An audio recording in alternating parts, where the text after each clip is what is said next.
The so-called green agenda being relentlessly pursued by the Obama administration and its cronies represents a threat to U.S. military capabilities and therefore to American national security, according to a recently released report blasting the political fad of so-called renewable energy. As if undermining the U.S. armed forces was not a serious enough threat, the document also notes that the political agenda behind Obama's green mania poses life-threatening health risks to American communities, results in significant economic damage to those affected, and is likely to harm the environment more than the supposed threats it is supposedly aimed at combating. As such, the agenda must be exposed and resisted, the report's authors argue. Most citizens assume that our leaders would never allow our national security to be undermined by political ideology, particularly after the 9/11 tragedy, writes the report's chief author, independent physicist John Droz. They would be wrong. In the executive summary, Droz argues that there are two fundamental questions at play in the current situation: should U.S. energy policies be written by lobbyists, as opposed to being based on genuine scientific assessments, and should U.S. military capability be weakened in pursuit of unscientific political agendas? Most U.S. citizens would say no to both questions, Droz continues. However, as this report explains, both of these are happening today in the United States. The report, entitled U.S. Military versus a Political Fad, Renewable Energy, produced by the non-profit Alliance for Wise Energy Decisions, ORD, cites two examples of renewable energy schemes in particular that pose grave threats to national security. The first project is known as Desert Wind and involves erecting some 150 wind turbine structures, each more than 500 feet tall, on 20,000 acres in North Carolina. A partnership between the Spanish firm Iberdrola and the US-based online giant Amazon, the massive complex will be located just 14 miles from the Hampton Roads Naval Military Base. That installation is home to the semi-classified and TPS-71 ROF, over-the-horizon radar, site, one of only two in the country. And according to the government's own studies, two of which are cited in the ORD report, placing the Desert Wind project any closer than 28 miles from the ROF will seriously impair its performance, potentially with grave implications for U.S. security.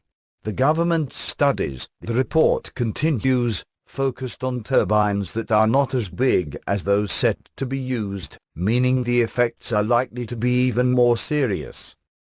Just how important the facility that will be impaired is to U.S. security is also highlighted.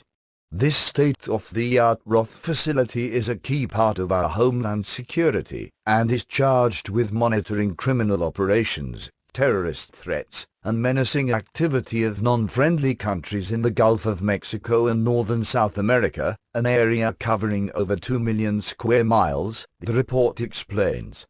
This ROF equipment is also intimately involved with other critical matters of national importance like hurricane predictions, climate change monitoring, etc. If and when the Desert Wind project gets built, the facility's performance could be in serious jeopardy. And yet, the U.S. Navy was ordered to sign an agreement with the developer allowing the scheme last year. Incredibly, perhaps, the agreement between the Navy and Iberdrola even states that Desert Wind can only be temporarily shut down by a special national security declaration signed by the President. In other words, all of the other daily critical functions provided by this facility do not meet the arbitrary level of importance determined in this one-sided anti-military agreement, the report continues. The second example of green energy schemes undermining U.S. military readiness cited in the report is the planned Bantago wind behemoth, also set to be imposed in North Carolina. The plan calls for about 50 wind turbines, each more than 500 feet tall, spread across some 11,000 acres. There have been protests about the scheme from environmentalists, and even the U.S. Fish and Wildlife Service expressed great concern. But the military implications are even more problematic, explains the ORD report, citing a number of experts, officials, and government studies on the threat. The biggest concerns surround Seymour Johnson Air Force Base located nearby. One of the base's chief missions is training fighter pilots to fly low-level routes to avoid radar detection. Among those expressing concerns was the commanding officer of the base, Colonel Jean Leavitt, who wrote a letter to the governor outlining her alarm. Among other concerns, the colonel highlighted the potential of the wind project to affect the base's mission and operational performance. Wind farms and the windmills that comprise them will have a significant impact on the training of F-15E aircrew, the letter warned. Windmill structures and rotating blades have a demonstrable negative effect on the F-15E's main radar and its terrain-following radar system, the letter continues, adding that military officials are troubled about the project and the adverse effects it will have on various crucial functions of the base. The effects are significant at both medium and low-altitude flight levels. Apparently not satisfied with the few assurances provided by Democrat Governor Beverly Perdue, the commanding officer also authorized an in-depth study of the problem that revealed other major issues. Among those is the fact that the turbines will require crews to stay at higher altitudes than those required for low-altitude training. The wind turbines could also have a significant impact on low-altitude intercept training.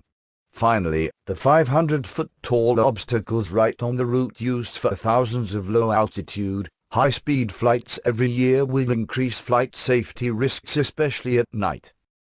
Radar interference, while not addressed in the study, has also been warned of in other official U.S. government reports, some of which are cited in the org report. Powerful testimony and comments from U.S. lawmakers and military officials warning about the dangers to military readiness and capabilities due to various green schemes are also included in the report. Yet the project continues marching forward. According to the org report, the spot was likely chosen by the developer for some key features sought after by green energy entrepreneurs. Those include being in a state with a governmental mandate for more renewable energy, being in a community in financial distress, and being in a community that does not have an ordinance protecting residents from the well-documented dangers and nuisances of wind energy facilities. Those are major reasons why Beaufort County, NC was selected by Invenergy for the planned Pantego wind project, the report argues. Or describes itself as a non-partisan, non-profit informal coalition concerned about the future of the electrical energy sector. Participants in the coalition, individual scientists, organizations, communities, and even businesses to believe that there are environmental and energy issues that should be addressed. But, they argue, such technical matters should be resolved using real science rather than politicized pseudoscience, cronyism, and lobbying. We need to get beyond the superficial sound bites, wrote Droz. We need to remember that actions are more important than words. We need to do some critical thinking. The messages in this report are quite simple. Our energy policies should be based on real science, and our national security should not be sacrificed for any political agenda. As the report shows, though, that is exactly what is happening, all to pursue deceptively named renewable energy schemes that have not been shown to provide any net benefits to society. The report also features a series of conclusions, including a call for governments at all levels to stop supporting any alternative energy schemes, at least until genuine scientific assessments conclude that such schemes would provide a net societal benefit. Also included in the conclusions is a recommendation for wide-ranging changes to Department of Defense policies that would, among other elements, make the safety of military personnel, mission impairment, and operational readiness sufficient reason for the dog to kill a wind project. Wind developers rather than taxpayers should pick up all military-related mitigation costs, the report also concludes. Finally, the report argues that both the Pantego wind and desert wind projects should be quashed. The Pantego project represents a threat to the mission of the Seymour Johnson and the lives of American fighter pilots being trained there. The desert wind scheme, meanwhile, could be a serious national security threat, and it should not be allowed unless and until it can be proven that it will not degrade the capabilities of the nearby Roth facility.